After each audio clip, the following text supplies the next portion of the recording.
The Oscars used to be the night of the year for movie lovers, a glamorous celebration of Hollywood's finest, an event where legends were made and where the whole world tuned in to see history unfold. But now, the Academy Awards have lost their magic. Ratings are plummeting, speeches are turning into lectures, and the winners, half the audience hasn't even heard of the movies. Let's be real. When was the last time you were actually excited about the Oscars? It's not just nostalgia talking. Something has fundamentally changed. Once a prestigious event that honored cinematic greatness, the Oscars have become a platform for controversy, disconnect, and, let's face it, a whole lot of awkward moments. The numbers don't lie. Viewership has been in a free fall, hitting record lows year after year. People are tuning out, and even die-hard movie fans are finding it hard to care. Why? Maybe it's the elitism. Maybe it's the out-of-touch selections. Maybe it's the fact that the biggest movie of the year often gets ignored while an obscure indie film takes the top prize. And let's not forget the scandals.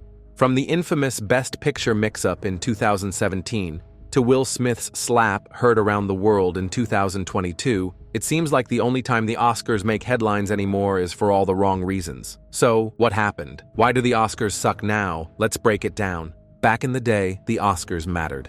When the first Academy Awards took place in 1929, it was an exclusive, prestigious event that truly celebrated the best in filmmaking. Winning an Oscar wasn't just a trophy, it was a symbol of excellence, a career-defining achievement that solidified an actor or filmmaker's place in Hollywood history. Throughout the golden age of cinema, the Oscars had a cultural grip like no other. From Gone with the Wind in 1939 to The Godfather in 1972, Oscar-winning films weren't just critical darlings, they were also box office hits that shaped pop culture. People cared, they debated who should win, they had Oscar watch parties, and the ceremony itself was a must-see event. Fast forward to the 90s and early 2000s, and the Oscars were still a powerhouse. The Titanic sweep in 1998, iconic. Gladiator winning Best Picture in 2001, legendary. Even as recently as 2010, films like The King's Speech and The Social Network had audiences engaged in the awards race. But somewhere along the way, the Oscars lost their connection with the public. The types of movies being honored changed, the speeches became more political, and suddenly, it felt like the ceremony wasn't about celebrating movies anymore. It was about Hollywood patting itself on the back. The decline didn't happen overnight, but when we compare today's Oscars to their former glory, the difference is staggering.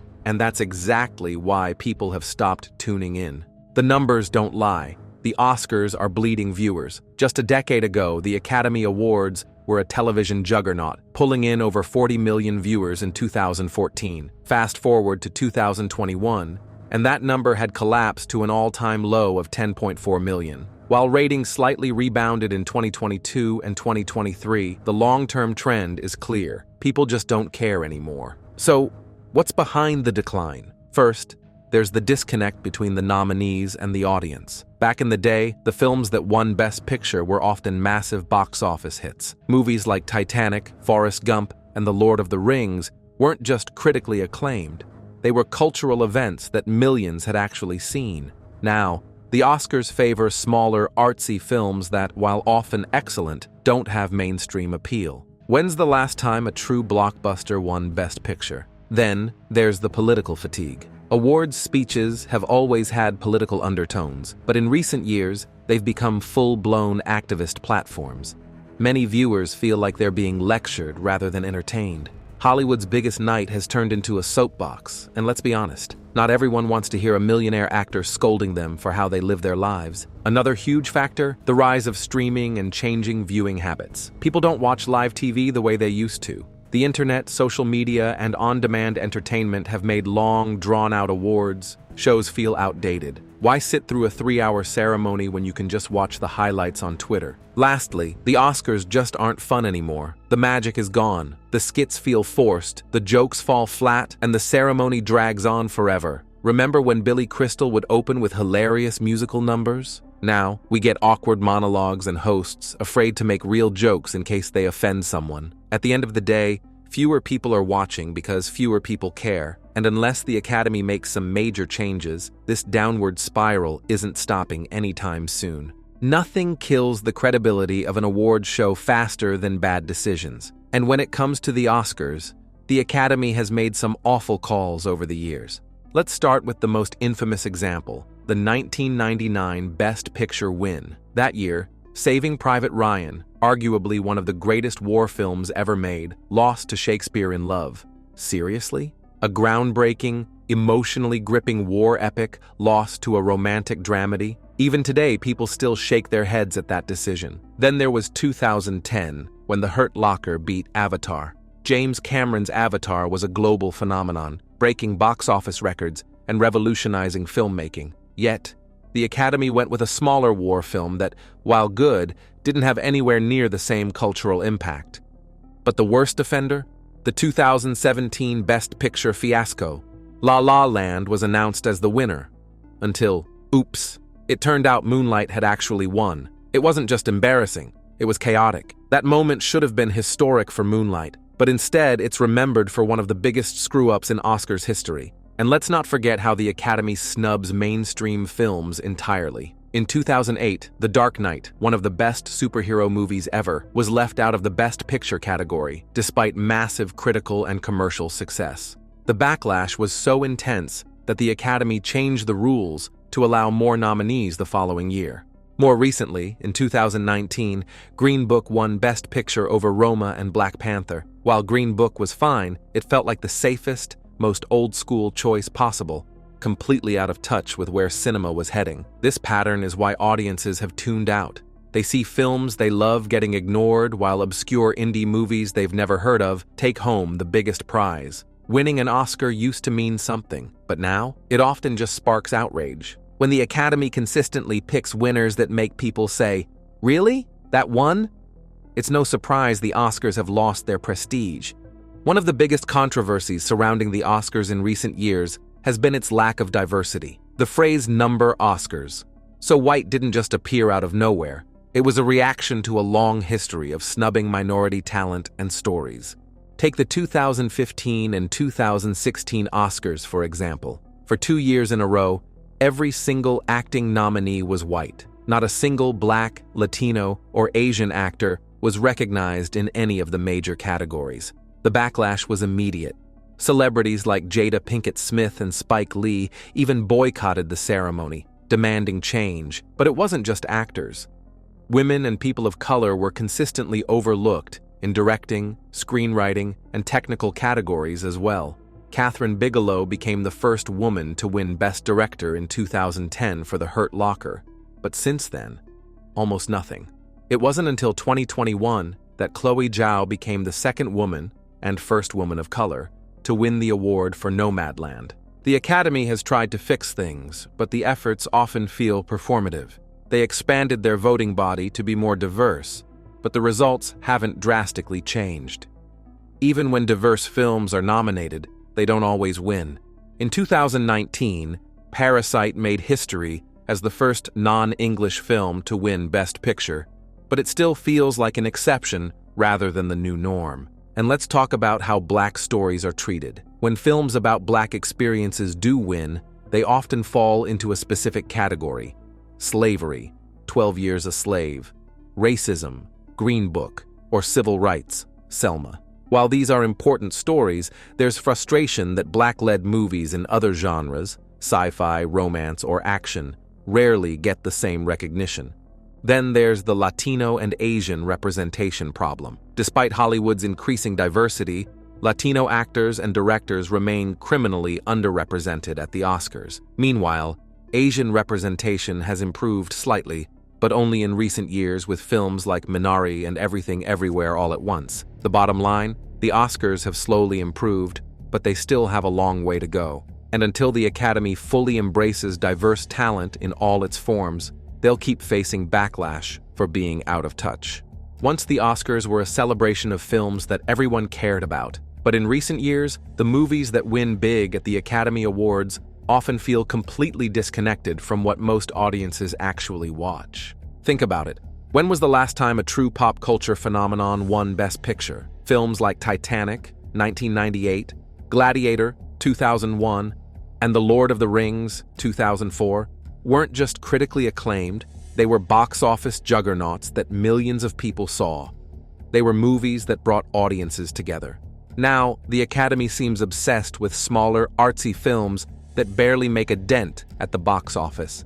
Take 2021's Best Picture winner, Nomadland, a slow, contemplative drama about a woman living in a van. Critically acclaimed, sure, but not exactly the kind of movie that excites the average moviegoer. Compare that to Spider-Man, No Way Home, which dominated the box office and was a cultural event.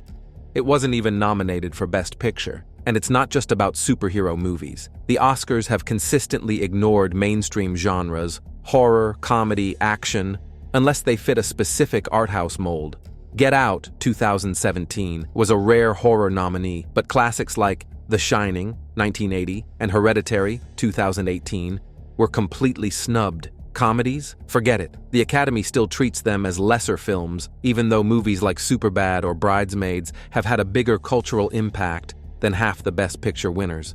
This disconnect extends beyond just the nominees. It's in the way the ceremony is marketed. The Oscars used to be a spectacle, filled with show-stopping performances and entertainment. Now it feels like an inside joke for Hollywood elites, with long, self-congratulatory speeches and zero concern for what general audiences actually enjoy. It's no surprise that younger generations are tuning out. When the movies they actually care about are ignored year after year, why should they watch an awards show that doesn't represent their interests? If the Academy wants to win back audiences, they need to start recognizing the films that real people love, not just the ones that impress a small group of industry insiders. The Oscars used to be about celebrating great films. Now, they're more famous for their disasters than their winners. Over the past decade, the ceremony has been plagued by awkward moments, tone-deaf decisions, and straight-up chaos. Let's start with the biggest mess of them all, the 2017 Best Picture disaster. This was supposed to be Moonlight's big moment, but thanks to a mix-up with the envelopes, the entire world watched in shock as La La Land was wrongly announced as the winner. The mistake wasn't caught until the La La Land producers were already on stage giving their speeches. It was one of the most embarrassing moments in live TV history. And if you thought that was bad, 2022 gave us The Slap. Will Smith, one of the biggest stars in Hollywood, walked onto the Oscars stage and slapped Chris Rock in the face after a joke about Jada Pinkett Smith. The moment completely overshadowed the entire ceremony. Instead of celebrating Coda's Best Picture win, all anyone could talk about was Will Smith losing his mind on live TV. The incident was so bad that Smith was banned from the Oscars for 10 years. But the issues go beyond viral moments. The Oscars have also been hit with major hosting controversies. Kevin Hart was supposed to host in 2019, but after old tweets resurfaced, he was forced to step down. The Academy scrambled and ended up having a hostless show, which turned out to be one of the most awkward and lifeless ceremonies in recent history. Then there's the weird decision-making. The Academy constantly makes changes that nobody asked for. In 2022, they cut multiple award categories from the live show to save time, yet still managed to make the ceremony drag on for over 3 hours. In 2018, they introduced the idea of a Best Popular Film category, only to cancel it after backlash. Instead of fixing the real issues, the Oscars keep fumbling their way through controversy after controversy. The result? A show that feels more like a train wreck than a celebration of cinema. If the Academy wants to stop being a joke, they need to get their act together. Fast. Streaming has completely changed how people watch movies, and the Oscars haven't kept up. Back in the day, going to the movies was the way to experience films. The biggest Oscar contenders were box office hits, and audiences actually cared about what won. But today, people are watching movies from their couches, and the Academy has struggled to adapt to this shift. One major issue is how streaming movies are treated by the Oscars. For years, the Academy refused to recognize films that didn't get a traditional theatrical release. That changed when Netflix and other streamers started producing Oscar-worthy films like Roma, The Irishman, and Mank. But even with these nominations, there's still a sense that Hollywood insiders look down on streaming movies as less legitimate than theatrical releases. Meanwhile, most audiences don't even know which movies are nominated because they're scattered across different platforms. Back in the day, you could see all the Oscar contenders at your local theater. Now, some are on Netflix, others on Apple TV+, and a few still get limited theatrical releases, making it harder for casual viewers to keep up. Then, there's the issue of changing attention spans. Streaming services have given people endless choices, making long award shows feel outdated. Why sit through a 3-hour Oscars broadcast when you can just watch a 5-minute YouTube recap the next morning? The Academy's refusal to modernize has made the show feel irrelevant to a new generation of movie fans. Another factor? The rise of binge-watching culture. The Oscars celebrate individual movies, but the biggest cultural moments in entertainment now come from TV shows. People are more obsessed with Squid Game, Stranger Things, and The Last of Us than they are with the latest Oscar bait drama. The Academy is stuck in the past, clinging to an outdated idea of what people care about. The reality is, the way we consume entertainment has changed forever. If the Oscars don't evolve with the times, whether by embracing streaming, shortening the ceremony, or finding new ways to engage audiences, they'll continue to fade into irrelevance. Let's be honest, the Oscars don't feel like a celebration of movies anymore. They feel like a Hollywood insiders club, where a bunch of rich celebrities gather to congratulate each other while the rest of the world rolls its eyes. One of the biggest criticisms of the Oscars is how out of touch they seem with everyday people. The ceremony is filled with lavish outfits, luxury gift bags worth hundreds of thousands of dollars, and speeches that often feel more like lectures than heartfelt thank yous. While regular people are struggling with inflation and rising costs of living, actors are walking around in designer suits and dresses that cost more than most people make in a year. Then there's the issue of the Academy itself. The people who actually vote for the Oscars are overwhelmingly older, wealthy, and out of touch with modern audiences. For decades, the Academy was made up mostly of white men, which is part of why diversity has been such a huge issue. While some changes have been made, the voting body still doesn't reflect the average moviegoer. And let's talk about the movies that win. The Oscars often ignore fun, crowd-pleasing films in favor of serious dramas that very few people actually watch. If a movie is too popular, the Academy tends to dismiss it as not real cinema. Meanwhile, many nominated films lose money at the box office because they appeal to such a niche audience. All of this makes the Oscars feel less like a celebration of film and more like a reminder that Hollywood exists in its own bubble, disconnected from reality. Until the Academy stops acting like an exclusive club and starts embracing the films people actually love, the Oscars will continue to lose relevance. The Oscars used to be the ultimate celebration of cinema. Now, they're a bloated, out-of-touch, controversy-ridden mess that fewer and fewer people care about. Viewership is at an all-time low because the Academy refuses to change. They keep honoring films that the average person hasn't seen, ignoring mainstream hits, and turning the ceremony into a long, self-congratulatory lecture. Add in major scandals, poor hosting choices, and Hollywood's elitist attitude, and it's no surprise that audiences have checked out. Streaming has changed the way we watch movies, but the Oscars are still stuck in the past. Instead of embracing modern entertainment trends, they cling to outdated traditions that no longer resonate with audiences. And when people do tune in, they're often met with awkward moments, political rants, and bizarre award decisions that make them wonder why they even bothered. At this rate, the Oscars will continue to decline unless the Academy makes serious changes. They need to shorten the ceremony, recognize films that real people love, and bring back the excitement that once made the show a must-watch event. Because right now, the Oscars don't feel like a celebration of movies, they just suck.